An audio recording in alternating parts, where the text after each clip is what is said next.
Savannah, with your exclusive interview with Amber Heard. Yeah, that's right. This is Amber Heard's first interview since that high-profile defamation trial and its stunning verdict largely in favor of her ex-husband, Johnny Depp. We spoke about what happened in that courtroom and how she feels about all of it now. It's been about more than a week since the verdict. As you sit here with me now, has it sunk in? How could it?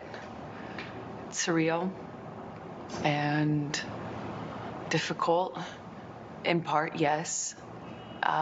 This has been a long time coming. Do you stand by your testimony and your accusations against Johnny Depp about abuse? Of course, to my dying day, will stand by every word of my testimony. The real-life drama of the defamation case between Amber Heard and her ex-husband, Johnny Depp, captivated millions of people around the world. Amber Heard just got exposed. Johnny, you hit me. This is so cringe. With clips spreading across social media like wildfire. I think vast majority of this trial was played out on social media. I think that this trial is an example of that gone haywire, gone amok. And the jury is not immune to that. You think the jury saw it? How could they not? I think even the most well-intentioned juror, it would have been impossible to avoid this. People online and crowds outside the courthouse made it clear where they stood. Every single day I passed for 3, 4, sometimes 6 blocks, city blocks lined with people holding signs saying, "Burn the witch," "Death to Amber." After 3.5 weeks, I took the stand and saw just a courtroom packed full of Captain Jack Sparrow fans who were vocal, energized. Can you put into words how that felt? This was the most humiliating and horrible thing I've ever been through. I have never felt more removed from my own humanity. I felt less than human. Let's go back to the day of the verdict. Were you feeling confident?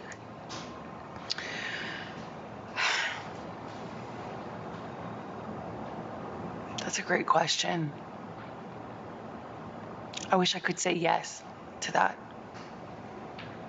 I want to say yes to you, but it wouldn't be true.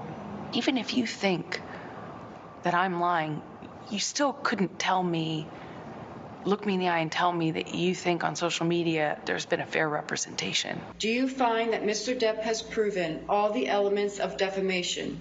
Answer, yes. After the 6-week trial, the jury found Heard defamed Depp in a 2018 Washington Post op-ed in which she wrote she was a public figure representing domestic abuse. She never mentioned her ex-husband by name.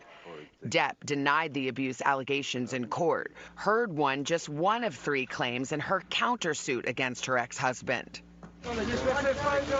That verdict came less than 2 years after a judge ruled against Depp in a similar case in the UK, in which he sued a British newspaper that called him a wife-beater. There was another trial, dealt with the same substantive issues that had even more evidence in. In fact, my evidence was largely kept out, really important pieces of evidence kept out. Done differently, handled differently by a judge instead of a jury. Some evidence is admissible in a UK court that is not admissible in a US court. Do you think that maybe he just had better lawyers? I will say his lawyers did certainly a better job of distracting the jury from the real issues. For some people, they just were frankly disgusted by the whole thing and don't have much sympathy for either one of you. Can you understand that? Absolutely. I would not blame the average person for looking at this and how it's been covered and not think that it is Hollywood brats at their worst. But what people don't understand is it's actually so much bigger than that. This is not only about our First Amendment right to speak. But here's the thing about the First Amendment. The First Amendment protects free speech. It doesn't protect lies that amount to defamation, and that was the issue in the case. Yes, exactly. You can't go into the free speech does not protect you if you go into a crowded theater and you scream fire. We get the concept of free speech from the Greeks. My understanding of what that means is not just the freedom to speak. It's a freedom to speak truth to power. But truth is the word. Yes. And that was the issue. And that's all I spoke. And I spoke it to power, and I paid the price. In the closing arguments, the Depp lawyer called your testimony the performance of a lifetime and said you were acting. What do you say to that? Says the lawyer for the man who convinced the world he had scissors for fingers. I'm the performer. I had listened to weeks of testimony insinuating that, or saying quite directly that, I'm a terrible actress. So I'm a bit confused how I could be both. The Depp team argued that you were the abuser, that you instigated physical violence. Did you? I never had to instigate it. I responded to it. When you're living in violence and it becomes normal, as I testified to, you have to adapt. You say you were responding, but there is evidence. There are tapes in which you acknowledge hitting. There are tapes in which you say, I started the fight. I know much has been made of these audio tapes. They were first leaked online after being edited. What you would hear in those clips are not evidence of what was happening. It was evidence of a negotiation of how to talk about that with your abuser. But I am looking at a transcript that says, he says, you start physical fights, and you say, I did start a physical fight. I can't promise you I won't get physical again. I mean, this is in black and white. I understand context. But you're testifying and you're just telling me today, I never started a physical fight, and here you are on tape saying you did. As I testified on the stand about this, is that when your life is at risk, not only will you take the blame for things that you shouldn't take the blame for, but when you're in an abusive dynamic, psychologically, emotionally, and physically, you don't have the resources that, say, you or I do with the luxury of saying, hey, this is black and white, because it's anything but when you're living in it. But then there are other times, there's another tape where you're taunting him and saying, oh, tell the world, Johnny Depp, I, a man, am a victim of domestic violence. 20-second clips or the transcripts of them are not representative of even the 2 hours or the 3 hours that those clips are excerpt from. Could your side have just put the whole 3 hours in then? I'm not a lawyer. As I testified to, I was talking in those recordings as a person in extreme amount of emotional, psychological, and physical distress. He says he never hit you. He never. Is that a lie? Yes, it is.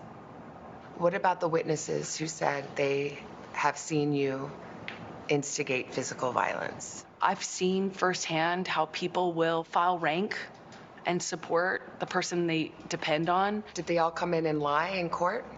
I am not here to call any of his witnesses any names. I'm here to just kind of talk about it from what it felt like for me as a person who sat there. When I asked his lawyers, why do you think you won? And the answer I got was, because she never took responsibility for anything she did in the marriage. I did do and say horrible, regrettable things throughout my relationship. I behaved in horrible, almost unrecognizable to myself ways. I have so much regret. I freely and openly and voluntarily talked about what I did. I talked about the horrible language. I talked about being pushed to the extent where I didn't even know the difference between, right and wrong. I will always continue to feel like I was a part of this, like I was the other half of this relationship, because I was. And it was ugly and could be very beautiful. It was very, very toxic. And we were awful to each other. You know, I made a lot of mistakes. A lot of mistakes. But I've always told the truth.